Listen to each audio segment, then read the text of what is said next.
Larry, where are you? It's almost podcast time. I'm in the room! What room? The room! You've been in that room forever. I could not find any toilet paper! I could not! Oh, hi, Ducky. You're tearing me apart, Larry!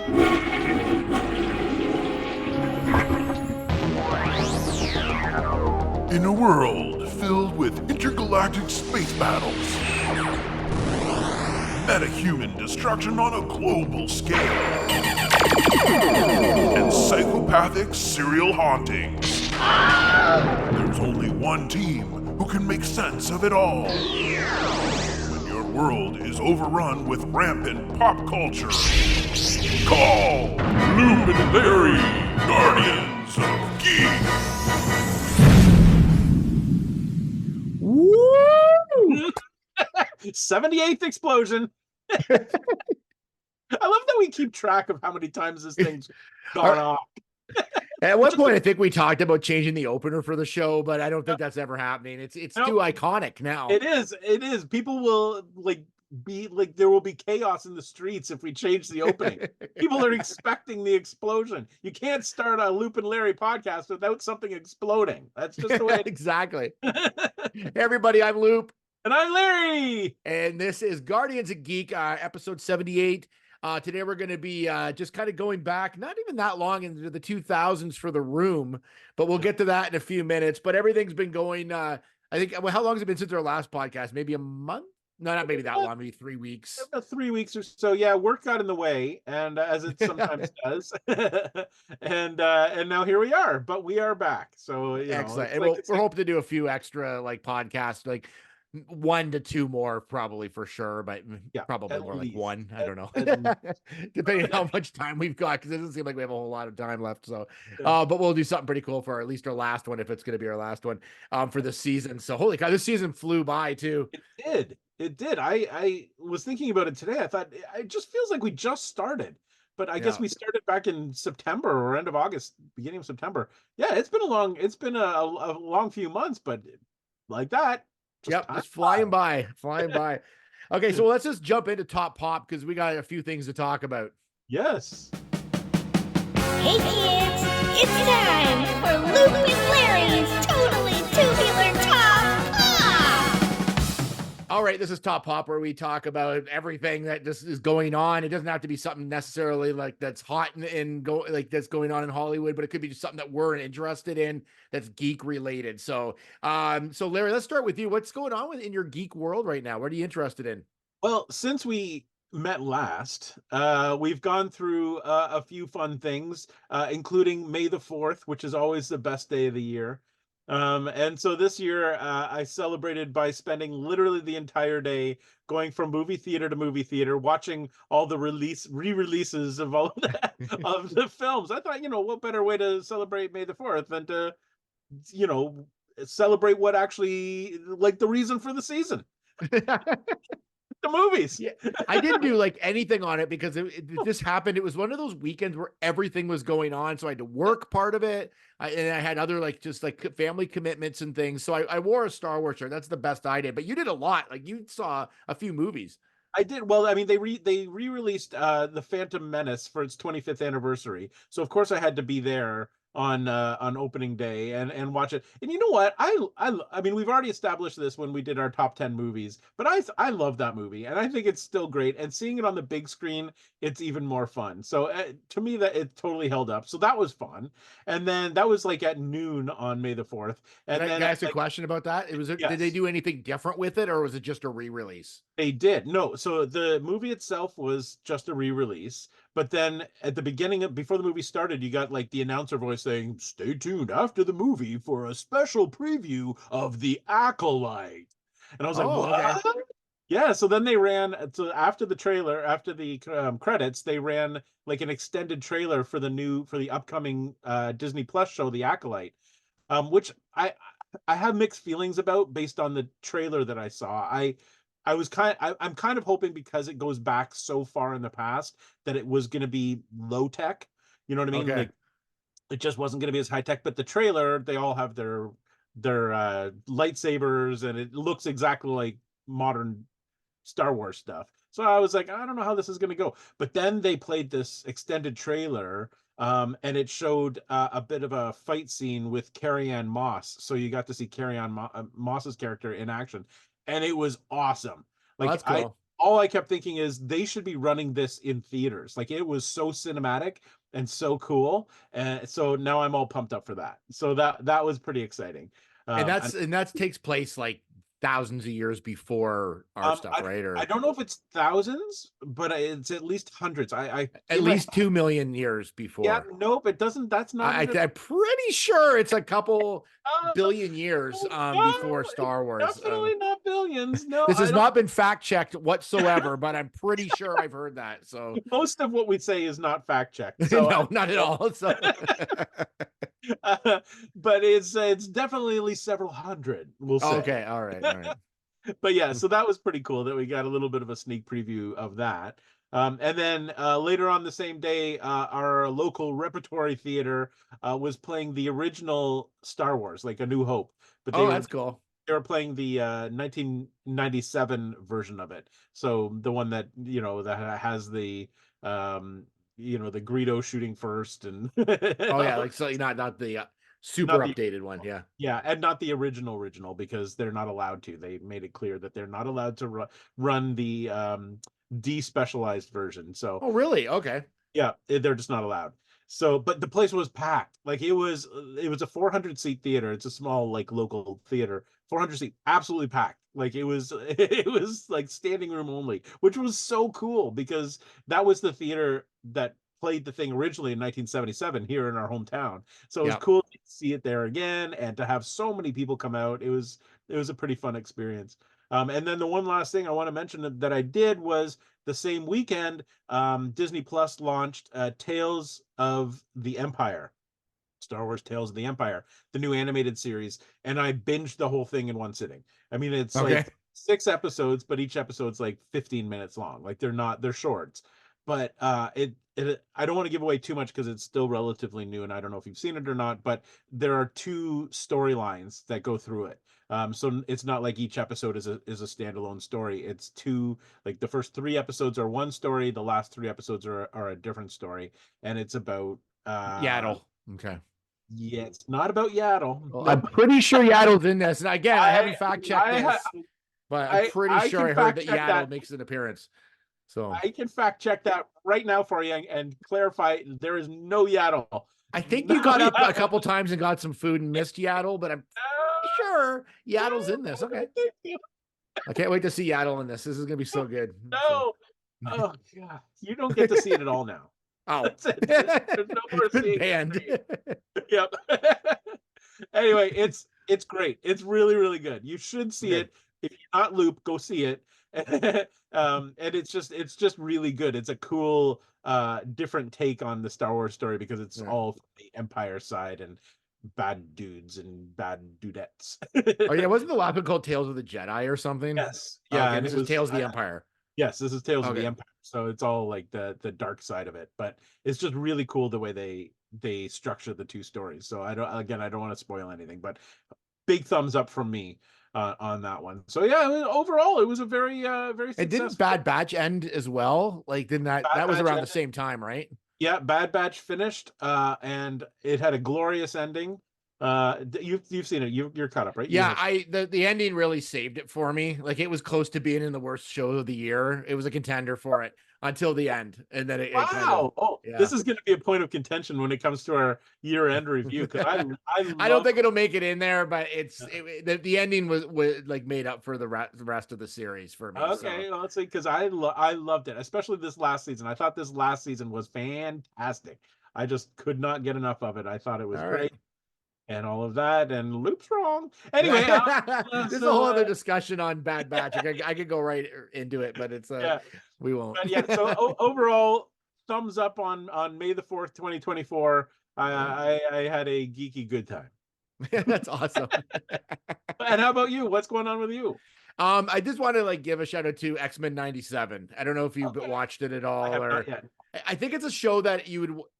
Either you're into the X-Men or you've watched the original show. I don't know if a lot of people are just going to pick up on it. It's hard to say. I thought it was so well done. It was like, it's like one of those animation shows that's like just emotional, and it's great, and it's like it's more adult than the original was, and it's in widescreen, which the original wasn't. It was all standard, right? So it looks so cool, and I don't know, I think it's a good way to kind of enter people into the X-Men era of Marvel when they go live action. I almost want to just have it remain just animated, but it's pretty cool. But it's really gotten me excited about like the Deadpool and Wolverine show, our movie, I mean, and it's I'm pretty pumped. Like it's very cool. So I finished it. It just finished this week. And it was great. And so it had question for you. Do you need to have seen the 1996 show to know what this is all about? I mean, it gives you more of a general idea who they are, like the X-Men are, and who's like, if you have never read the comics or whatever, but a lot of them are the ones that have been in the movies. If you've seen the movies, like the same characters essentially. That you might want to watch the last episode of the original just to, because it does pick up from that. Oh, does it? So, or even the last couple episodes, it picks up straight from that into this series. So. Okay, so this is the one with Groot, right? And Wanda are in this one. This is all right. They were younger. I just want to clarify because well, no, you're completely wrong. Again, no fact checking goes on. Yeah, we have not done any fact checking. No, so I guarantee. I actually read an article which was kind of interesting in that the Deadpool and Wolverine is like the only movie they're hoping will save the box office this summer, because it's not like, it's an okay crop of movies this year, but there's not a lot of exciting movies. And last year had obviously such a giant boost because of the Oppenheimer sort of like, which was sort of organically done. They're not going to get that lightning in a bottle this year, I don't think. So but Deadpool and Wolverine are the only one they're really hoping on that's going to be, I think, a surefire hit. After that, everything else is sort of dicey. Of the movies coming out this summer, because things that they thought might work, because even Ghostbusters didn't do great, like in comparison what I thought it would have done. But so you're saying The Fall Guy isn't going to be like the tentpole movie of the year? So far, not really. Okay. I'm not sure how Mad Max will do, because I think it opens up this or next weekend or the weekend. Yeah, like, I think it's a week. 24th, I think. Yep. But so that to me, that's like that one of the top, like the first sort of movies out for the summer. Like there's like May's usually the kind of the launch of it, but like I was looking at some of the other ones. It's like Bad Boys Ride or Die. It depends whether people like are into that series, and Will Smith too, right? Because of all the stuff from the Oscars. I don't know how far reaching this is going to go. The Crow. I don't know. You know what? Inside Out 2 will do well, probably. That will do well. I want to see The Crow because, unlike most people on the planet, I found the original really boring. I wasn't a big fan of the original. I went back and rewatched it like a couple of months ago, just because I hadn't seen it since it came out, and I thought, I should probably give it it did not hold up for me. Like, it literally was a 2-hour slog. I was like, okay, I don't know. And I think watched it in years. Yeah, it just, so I'm kind of excited to see this one, because apparently it's more true to the books, like to the comic, and so darker and that sort of thing, but it doesn't have the whole Brandon Lee accident death, looming over it. So I think it will be, I'm kind of excited to see it, but we'll see. Yeah. The other couple I thought like might do okay this summer is A Quiet Place, like the new Day One. Yeah, or whatever. And then Twisters, maybe. I don't know. I just like Twister was okay. Yeah, it was okay, but it wasn't. I think it's one of those movies that people are like, did we really need a sequel to that? We really need to see more big windstorms? I don't know. More Twisters? We're not sure. I'm not sure about that, so I don't know. But anyways, watch X-Men 97 and we're all that way. Exactly. I will totally do that. Yeah, the one that stars Star-Lord, right? It's Star-Lord. Okay, let's move on to Pop Capacitor right now. All right.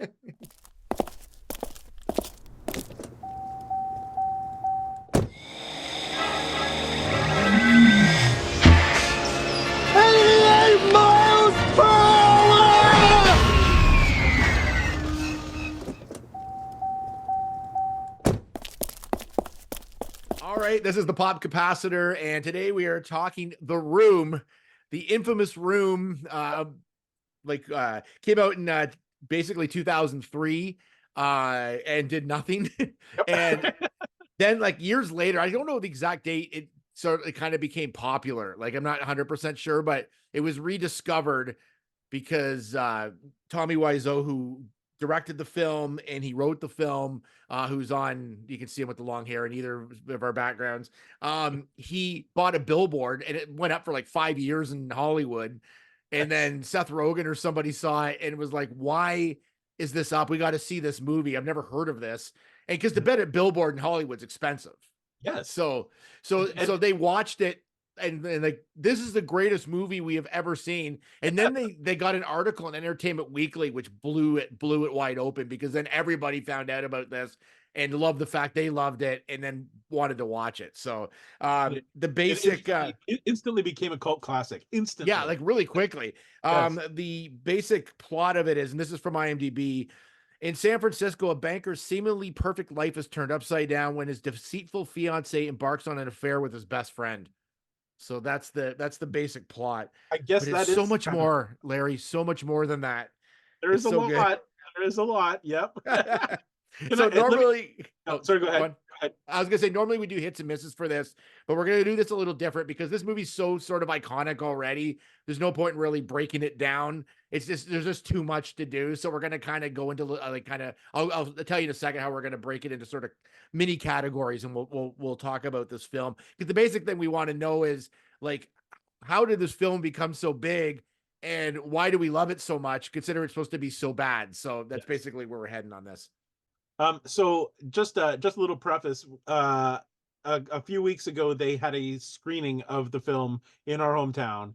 And Loop and I have wanted to go to a screening of this thing forever. And it just happened to come to our hometown with Greg Sinestro, who's right here, who plays Mark, in person. So this is what prompted us having to, starting to talk about the Room again and do this thing. I just want to lead off by saying one of the things, like, Greg was selling merch, obviously, when he was there. One of the things he was selling was a copy of the original draft of, it doesn't really come across, original draft of the script.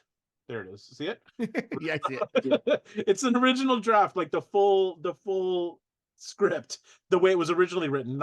It's not all excuse me, what appears on screen, but it's the original draft. And I just want to read just this opening bit that Tommy Wiseau wrote. Okay. You gave the official synopsis of the movie, which is what it is, I guess. But in the script, Tommy has this short little paragraph right at the top that's not part of the movie. It's just a synopsis. And he says, let me get this up here. This play can be played without any age restriction. It will work if the chemistry between all the characters makes sense. Human behavior and betrayal applies to all of us. It exists within ourselves. You love somebody, do you? What is love? You think you have everything, you don't have anything. Whoa. You have to have hope and spirit. Be an optimist. But can you handle all your human behavior or others' behavior? You don't want to be good, but great. So somehow that's what this movie is about to him. I don't even know what that means. Yeah, I'm not 100%, but I mean, it is an early draft, so maybe it's just like thinking it out. But this was what was coming out of his head. This is what the whole plan for this movie was whatever I just read, and there's a lot of stuff in there. None of it makes sense. Anyway, okay. One of the cool things is that, like, I mean, when we read this article in Entertainment Weekly, like, we got right into this movie, we saw it, and then we talked about it, and we loved it, and again, like, after a while, we just forgot about it a bit until this movie premiere came back, or this, like, re-showing of it. And now we're right back into it again. Like, I'm, like, so interested in, like, the whole history of this movie. And Greg Sestero, who came, he actually wrote this book called The Disaster Artist, based on the making of the movie, which is actually a movie you can see as well, which was made later on about the making of the movie. So it's and it's great. Like, it's actually a very good, like, it's a legitimately good Hollywood movie about the making of this really horrible Hollywood movie. So if you've never seen The Room, I'll tell you right now, stop the podcast, go see it, come back, watch watch this, because you won't understand a lot of the stuff maybe we're talking about. You have to see it to believe it. And then watch The Disaster Artist, and you can see kind of the background of how it was made. But it's kind of cool to watch them back to back. Watch the movie first, then that. But so what we'll do is we'll break this down into just a quick history of the movie, why it's considered bad. The elements of the movie, we'll kind of go through them, like why, like what makes it like not great. Our experience going to the live showing, and what makes it a cult favorite, and why it still has impact today. So it sounds like a lot, but it'll go fairly quickly. But let's just start. We've been kind of talking about a history of it, so I think we're kind of covered of how it got to be made. But there's a lot of like kind of fun like facts about like this movie and it getting written, and the big thing I love in it is, and you'll see this in The Disaster Artist, but when Greg talked about it when we saw him live, but is the funding. Like, where did the money come from to make this, which was all Tommy's. Yeah, and that's part of the mystery of this whole movie, is who is Tommy Wiseau? Like, he keeps his personal life very, very private, but like the guy's got money, like he's got lots of money, and apparently Greg was telling us, like, as far as getting paid as an actor on the set, apparently Tommy Wiseau's accountant said there is literally a bottomless pit of money here that Tommy has, that he can, so you'll be paid, don't worry, he'll do, whatever. But so he funded this, but nobody really knows where he made his money or where exactly he's from, because he's got this very strange accent. So part of the allure of this movie is how bizarre Tommy is, because he made this movie, he stars in it, he wrote it, he did virtually everything, and he's just such a weird guy. Well, it's because he's mysterious, and we don't really know, because he's kind of like he's eccentric and he's odd, and we just don't know where he's from. And it's like, but that's what makes it kind of cooler, because it's like, who is this dude, and like, how did he get this movie made? Because it, like, we'll talk about it later, it's not like a real paint by numbers movie. Like, it doesn't really fit in a genre at that time. Like, erotic thriller was kind of like my first thought, like the early 90s erotic thriller sort of category, but it's not even really that. Like, and it's kind of like a rom-com. Like, so part of the thing is, he originally, when he released this movie, he promoted it as a drama. And like one of the best dramas you'll ever see, a drama. But then when he showed it for the first time, the audience was laughing so loud and at like everything, that he was shocked. Like, he's like, what? This is a drama, why is everybody laughing? And then he realized afterwards that people loved the experience and were laughing, so he very quickly changed the promotion of the movie to a comedy, a dark comedy. A dark comedy, yeah. Dark comedy. So so even he is not exactly sure what genre this movie is. Is it a drama? Is it a dark comedy? Is it a thriller? There's no, like, you cannot classify this movie. It's a little of everything. Yeah, he called it a film with the passion of Tennessee Williams. Yep. Nope. There's I mean, there is passion in there. Obviously Tommy put all of his heart and soul into this thing. Yeah. It's just not the passion of anybody else. And there's someone else that said it was described as the Citizen Kane of bad movies. That I could buy. Yeah. Yeah. Yeah, it is literally, yeah, it is. And so we'll go into, like, why is it considered bad? This is the question of the day. We'll go through some, like, I think some of these categories will help us figure it out. But so let's start with like, well, wait, for you, Larry, why do you think this movie is considered bad? Like, well, I mean, there's so many reasons. It's because, I mean, I guess primarily it starts with the writing. It's just so badly written. It's just so badly written, and so it comes across as just this, like, so amateurish kind of script, and it's so interesting to watch, because you've never seen dialogue and scripting that's this bad on screen. So I think that's where it all started, was just the story is so poorly structured that it just doesn't make any sense. So that's a big part of it. And then everything else after it.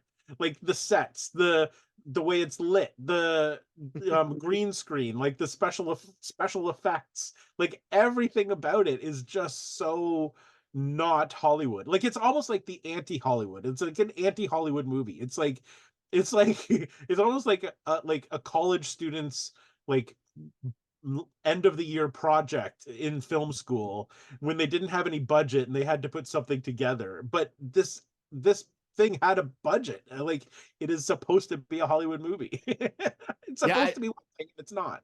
Yeah. I think the like definitely like it's I agree with you with the dialogue and things like that. I think it's like to me it's like a bunch, and I think even Greg may have mentioned this, but it seems like a bunch of like scenes of things just strung together, like with trying to like get them to gel, but it just doesn't quite work in the way he wants it to. And I think that I think one of the issues with it is that it's a big project for a first time director who's never put and structured a movie together before. And I mean, I'll give him credit. It's like, I mean, I've never put it together a full movie, so it's like, it's but I've gotta think, even though we've never done it before, I've gotta think that the two of us together could come up with a better script, like a better storyline. Like this movie has characters, story arcs that's like start and then stop midway through, and then characters who come out of the blue at the end of the movie who haven't been in the movie at all, and you're never introduced to them. Like it's so like convoluted, the whole thing. I feel like we could at least write a better script. It's like a puzzle someone's just sort of dumped and then tried to reassemble it without looking at it or something. Like it's just, there's so many things that are kind of there or not there, and it's just very interesting. So I'll just go through a couple of these quick characters. Like what's like why the characters not work in this? Well, I mean, like Tommy said at the beginning, this will work if the chemistry between the characters is there, and there isn't any. Like I don't know what he was looking for as far as chemistry goes, but the people don't really mesh well. Like they're all so completely different, and the movie doesn't take any time to like build the characters, like have them interact enough with each other to make you believe that they're friends or they're romantically involved. Like they're just so different. Every character is so different from each other that they're just like, again, it's like your puzzle pieces. These are like, all the characters are like puzzle pieces that he's trying to jam together and hit them with a hammer to fit together. and they just puzzles don't work like that. So I think too, like you may have alluded to this, but there's just a lot of character backstory that we just don't understand. Like it's like, who's this person and what's their relationship with this person, and who's that? Like there's the one kid that keeps showing up in all the scenes. Yeah, and it's like who's like, who is that? Like what's his relationship to everybody else? They kind of explain it a little bit, but but not enough that like this kid can just walk in and out of an apartment at any given second, right? Like when he feels like it. So and that's the thing, like there's zero backstory. Like there's no character development. Like there's no, you just jump right into the discussion. Like you're just right in there. So you have no idea what the relationship, why I mean, the relationships because they do tell you that, like Denny is a neighbor or something that Tommy has sort of taken under his wing, and then Tommy, who plays the character Johnny, and Mark, who's Greg, are best friends, and then Tommy is romantically involved with Lisa. So those are the main characters, and then there's Lisa's mom. So I mean, you kind of know who they are, but there's no lead up to why they are in the situation they're in. It just jumps right into it. Yeah, there's just a lot of like loose ends in that like way that where you don't like, you're constantly in this movie going, what's happening? Like I don't understand, like because again it seems like a lot of like scenes that he's like, he knows of this particular thing that happened to somebody, so he's thrown it in, but jammed it in there, and it doesn't really connect with anything else, and you're like, why is Denny being like shaken down by some like gangster for money, or like that he like drug money, like, and then it's never again, like no one ever mentions it again in the movie. Like it's that kind of stuff where it's just things are put out there and just never, like, no ending to them. Like, just that's it. And another good example of that is his girlfriend Lisa, who keeps throughout the movie, or for most of the movie, referring to her clients. She didn't get any new clients today, or she spent the day on the phone calling her clients, but nobody wanted her services, she says at one point. But there's never any talk about what her services are, or Like what she does. Like, what does she do? What is she, how is she serving these people? Like, that would be nice to know what she does, because she doesn't ever leave the house, really. But she's calling these clients, and I didn't get any new clients today, and nobody wants my service. Like, explain that. Things like that. It just doesn't make any sense. It's so obscure.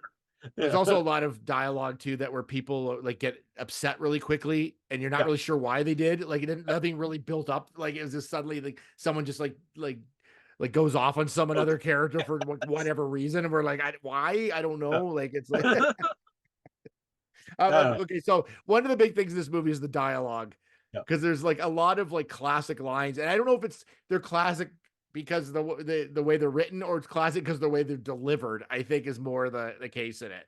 Well, and I think it's exactly that. I think it's both. It's just so poorly written. Like, it's just the dialogue is just bad. But then, because Tommy Wiseau is not a seasoned director, he had no idea how to actually direct these people to get real emotions. And these actors were just following directions. Like, they were, because apparently Tommy was so like driven, like, this is how it's got to be. You are listening to me. You are not the director. I'm the director. So the actors are just like, okay, I guess I'll deliver the line that way. Like, so it just made the line, like, it might have been a little more tolerable if the actors were allowed to actually emote properly. Yeah. But they weren't. So it just emphasized how bad the dialogue was. It's so funny. Can I just read you a little brief thing here from the original draft of the script? So this is scene 5. And it's between Johnny, Tommy Wiseau, and Lisa, his girlfriend. So she says, so Johnny, hi, how are you? And then Johnny, he gives Lisa a rose. Oh, he had walked into the apartment with a rose. Johnny gives Lisa the rose and takes his blazer off and sits down on the couch. Lisa, she is smiling, putting the rose to her nose. Thank you. I'm doing great. You are so charming. You always give me flowers. You are so unique. Let me kiss you. Those are all. Anyway, she gets up and kisses Johnny on the cheek. Johnny, what's cooking? Lisa, pasta. Your favorite dish, my sweet pie. Johnny, you're awfully happy today. What's up? Did you get a client? Lisa, I called dozens of clients, but no one needs my services. It's very tough. Do you feel like eating now? Johnny, I'm starving. What else did you do today? You're in a very good mood. Lisa, let me fix the pasta. Johnny, I'll take a shower. It's just like kind of random thoughts. None of those lines go together. Like, they don't, that doesn't, like, they didn't conclude any kind of conversation. Like, what did you do today? I called clients. I made pasta. I'm gonna have a shower. Like, none of it doesn't gel. It doesn't gel. Like you said, it's just all random words. Random words. And there's just all these like lines, like, you're tearing me apart, and like all these like sort of lines that Tommy delivers like as a one-liner, and they're just like, they're brilliant to me. Like, they're hilarious. But he just, because he puts so much passion into how he delivers his lines. And it's like, it's almost like he's in a different scene than everybody else. But that's what makes it so hilarious and great, because he delivers it with so much passion that it's like every line is like, you know, like, I didn't hit her, I did not, and he throws like like all these everything he says is great. Like, but yeah, I love, like, you can't watch this and not like find almost every line memorable in some way. It's true. It's true. And I mean, as bad as the lines are, they're so funny because they're so not the way people behave. And so it's just so hilarious to watch them all. And I mean, the actors do the best job they can at delivering these terrible lines that they know. After doing our live showing and hearing from Greg, the actors knew that these lines were bad. Like he knew, and they were always questioning, like, are we supposed to talk like this? Are we supposed to? And Tommy would say, yes, it's in the script. I'm the director. Yes. So they're doing the best job that they can. And it's just so funny.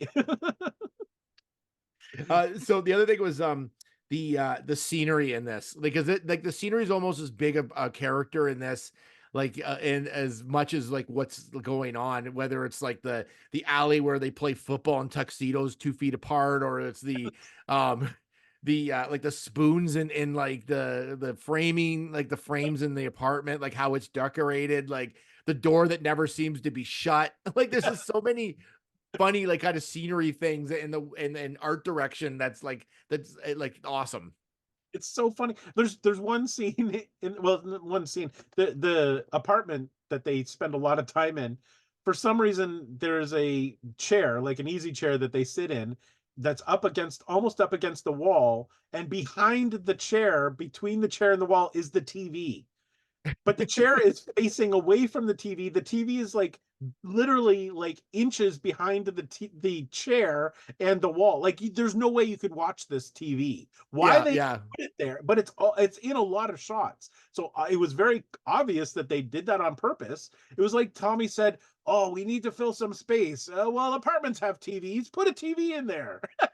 But then realized they didn't have enough space for other things or whatever. That chair might have been moved at some point in front of that TV, and they just never moved it. Or but it's in so many shots. Like somebody should have said, you know what, that's not a normal place for a TV. Nobody will watch that TV. But it's now become part of the movie. So like that is part of what you laugh at, is how terrible the set is. Like it's so not practical. Like it's nobody could live in this apartment because it doesn't make any sense. So there's just so many of that, and then on top of that, the dialogue.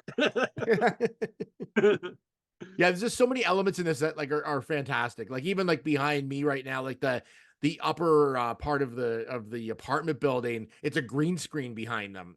Yeah. So it's like, which is, I mean, fine, you're shooting in a studio essentially, but it's a very obvious green screen at times. Like you can really see it. Well, it's because the angles are wrong. Like they're sitting on a rooftop, and there's a green screen behind it, but the pictures behind us right now don't really show it very well. But the angles, the way they're shooting on top of the roof, doesn't match the angle of the rest of the city. So either the building is built on a slant, or they just, so I mean, but it's things like that. Like why didn't they just go to a rooftop? Like why didn't Tommy just find an apartment building that had a rooftop and bring his cameras up there and shoot it on a real rooftop? But instead he went to the trouble of building this fake rooftop, doing a terrible job with the green screen. It's just like there's so many questionable choices. It is a movie of questionable choices. There's a lot like of things.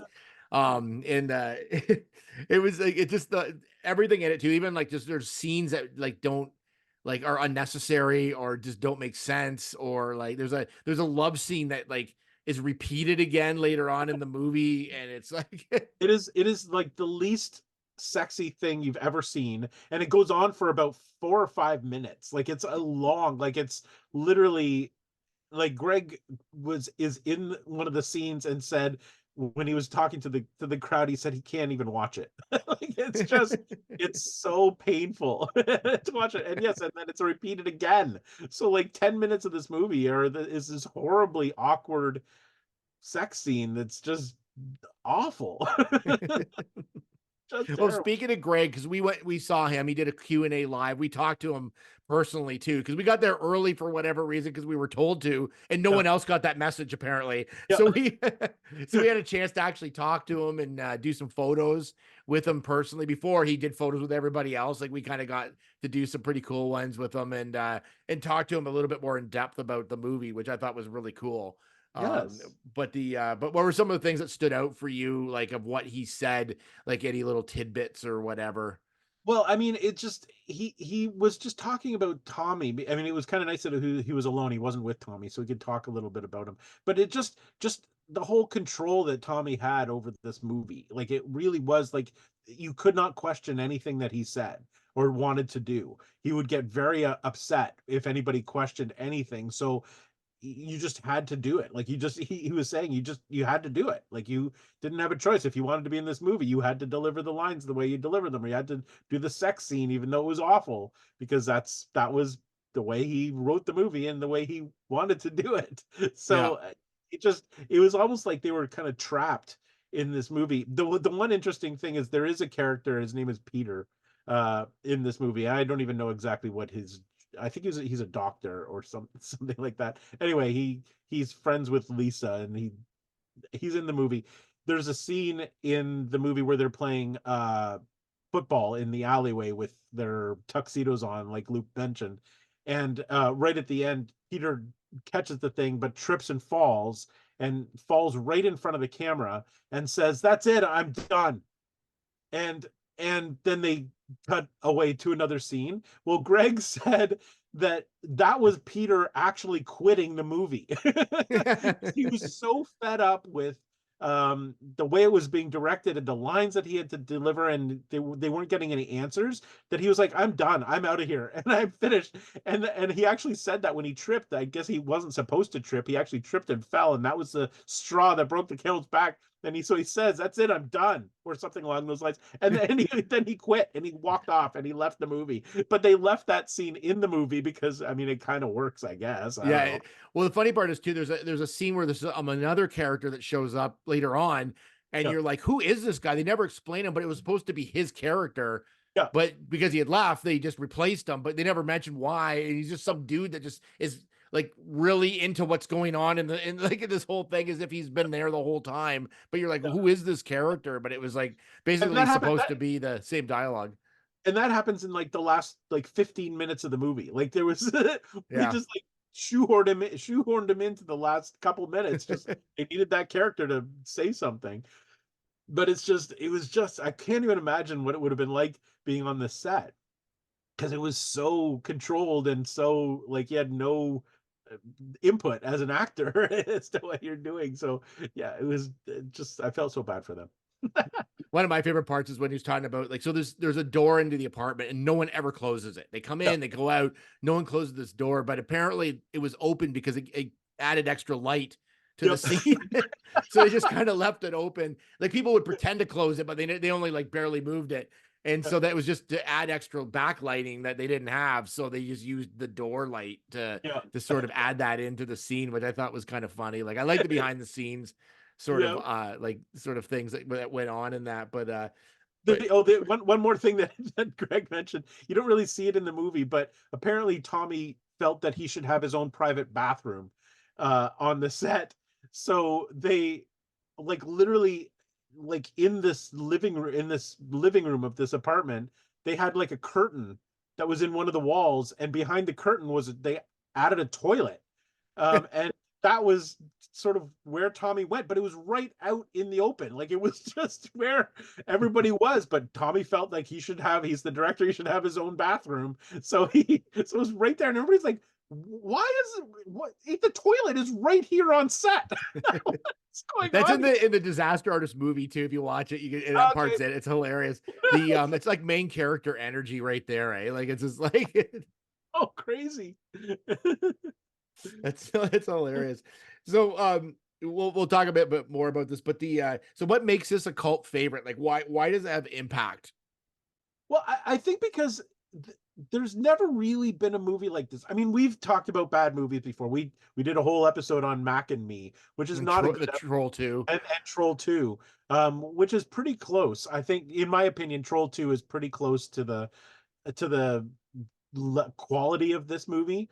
But I think it's hard to like define exactly what makes it so cult, but I think there's a lot of things, and I think part of it is Tommy Wiseau himself, because he's so odd. Like he's such an odd person, but he's also really interesting to look at and to listen to. So you kind of can't stop. He's like a human car wreck. You can't stop looking away from him when he's doing stuff. So I think that's a big part of it too. And just the fact that the English language was mangled so badly by putting like sentences out of order and things didn't match up, that it's just so bizarre to listen to. It's just such a strange way to use language and storytelling. Like this is not normal story. There's literally nothing about it that is normal Hollywood filmmaking. And I think that's what makes it so interesting. And then again, like you said, on top of that is just these classic lines like "You're tearing me apart, Lisa," and "Oh hi, Mark," and "Hey, doggy."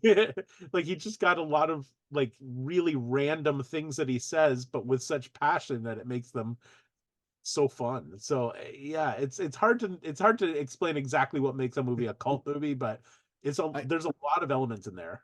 Yeah, I think like anyone can make a bad movie. Anyone can make a crap movie. Like Trauma does it all the time. Like they're intentionally bad. They know they're bad. They play up on things that make it bad. I think the reason this movie works so well is because it's like a passion project. It's like he was so passionate about this movie, so passionate about the script, and it shows. It shows in the when you watch it. It shows that he really wanted to do the best he could do, and he's just I think an experience just came into play as like even just acting as a writer, as a director, and that's fine. It's his first movie that he ever did, and but it's just his passion for it was so good and so huge that you can't get that lightning in a bottle again. Like that's like it's just the way the movie came together, the way everything happened. He'd never be able to recreate that. Like because it all I think it all stems to just how passionate he wanted it to work, and it shows. And so because of that passion, you're almost rooting for the actors in this, not as much for the characters, but you're rooting for the actors. And you want to support them because you know they're doing their best they can in this movie. And especially Tommy, I think it's like here's a guy that just wants to make a movie and just wants to be famous, and he succeeded, and maybe not in the way the path he wanted, but it was a path that he took, and it worked for him.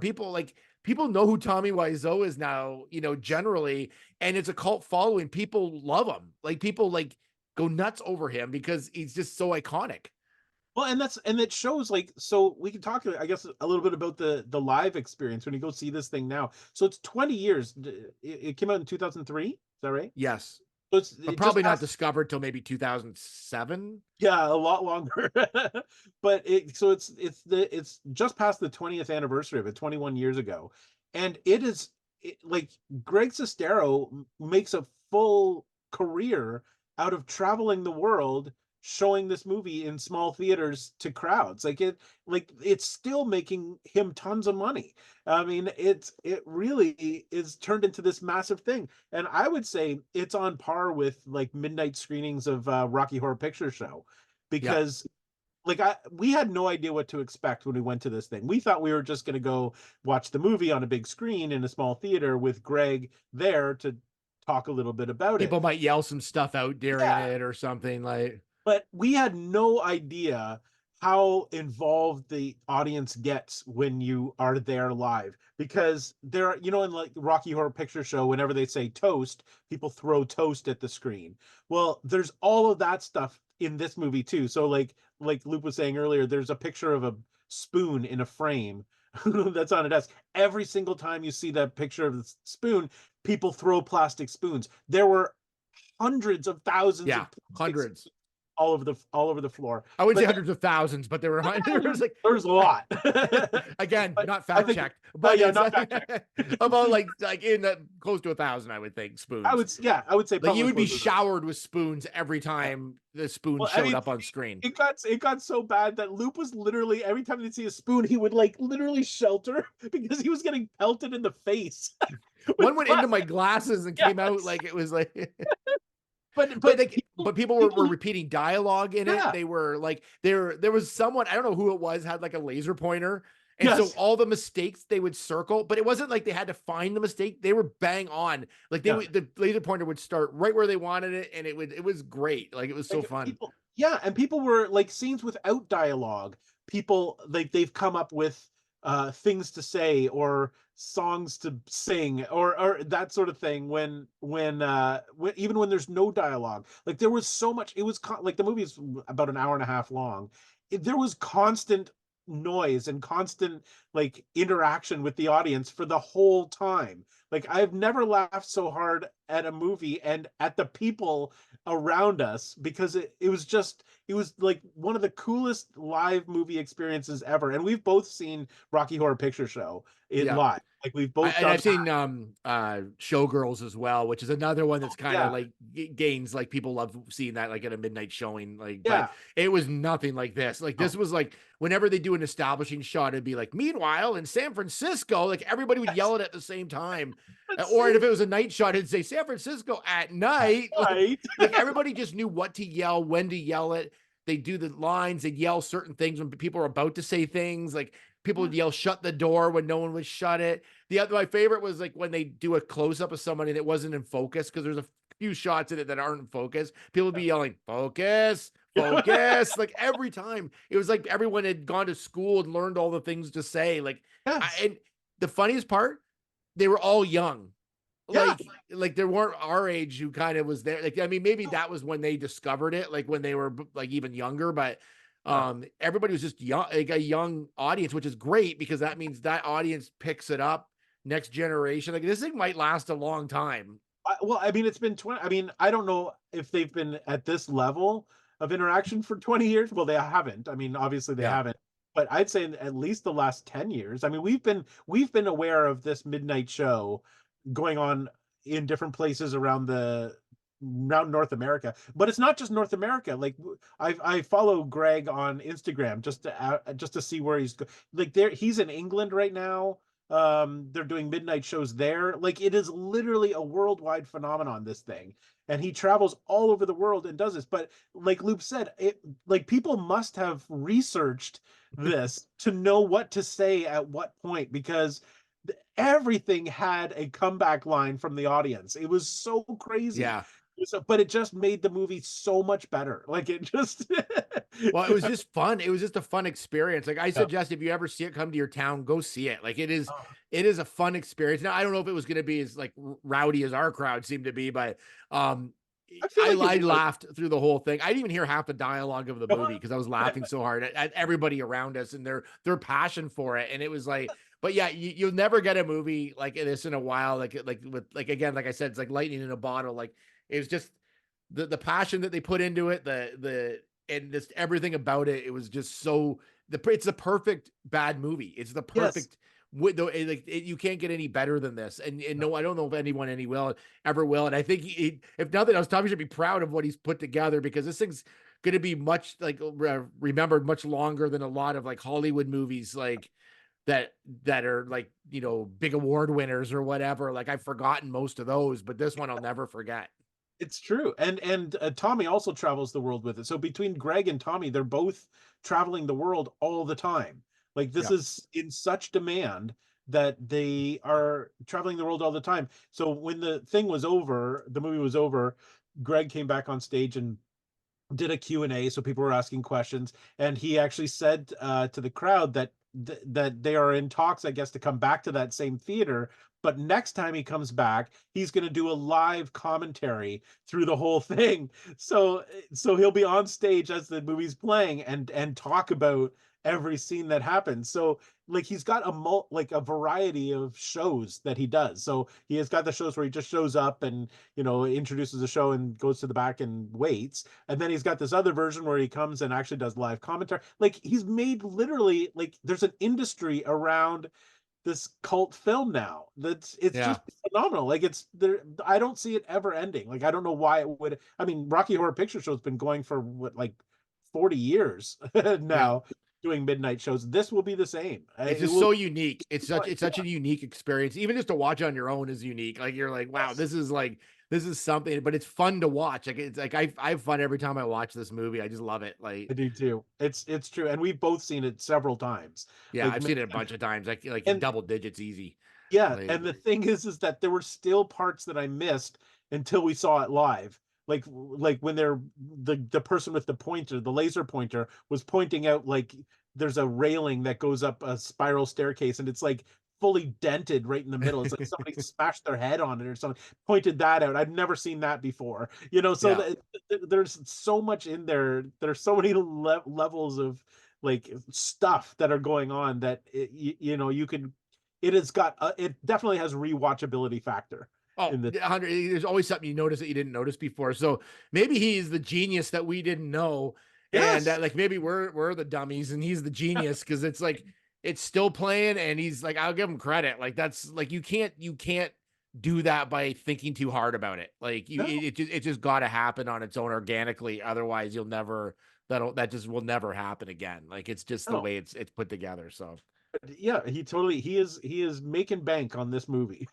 Yeah, it's he's defined by it now, but it's like you'll never get anything like it again. So awesome. Awesome. Yeah, it is so good. It totally does. It hold up? 100%. Yeah. It holds up. Like for a movie for what it is, like, and it's like and again, like I'm still remembering, I've still seen it. I'll watch it multiple times. I'll go to the theater, and like other like famous, best picture movies like Shakespeare in Love, I've forgotten about and probably never watch again. Like, you know what I mean? But this is like, to me, this is like one of the greatest films ever to be done. It's true. and the really fun part about it is introducing new people to it. Like if people you haven't seen it before, like I showed it to my son, who had never seen it, and I've never heard him laugh so hard. Like he just loved this movie, and he just so it's really fun after you've watched it to like call a friend and be like, have you ever seen this? No, I'm coming over. I'm bringing it with me. We got to watch this thing because it's best to be watching in a group. Is like best to watch it in. It really is, but you can watch it by yourself too, and it's still fun. But it really is a community event. That's awesome. So I guess that's the end of the show. We'll just end her there. And so I don't know. I think we never know how many episodes we're coming. Maybe one or two. I don't think any more than two, but I'd say one. We've got two more. We've got at least two more. You think we got two more? Okay, I think we have one more, but I don't know. I'll just I'm pushing for two. You're pushing for two. I don't know. I've got a vacation coming up, so I don't know where we're going to be at. But we usually take the summer off, so this is true. My vacation's 8 months long, so we'll see how it goes. And when I say two coming up again, we have not fact checked that. So yes, that's not fact checked. So we cannot guarantee. One thing we can guarantee is our socials, so check them out. You can contact us at any time. If you have suggestions for movies for us to watch or whatever you want. We love engagement as well. So thank you so much for watching. Make sure you watch The Room. You got to watch The Room if you've never seen The Room, and watch The Disaster Artist, the movie based on it, and read Greg's book too if you haven't seen it. I haven't read it yet. I just got it. It's signed, and I'm looking forward to reading this. It should be pretty cool. So thank you so much I'm going to continue reading the draft script because it's perfect. A work of art. We're Loop and Larry, Guardians of Geek. Thank you so much for watching. We'll see you next time. Bye-bye.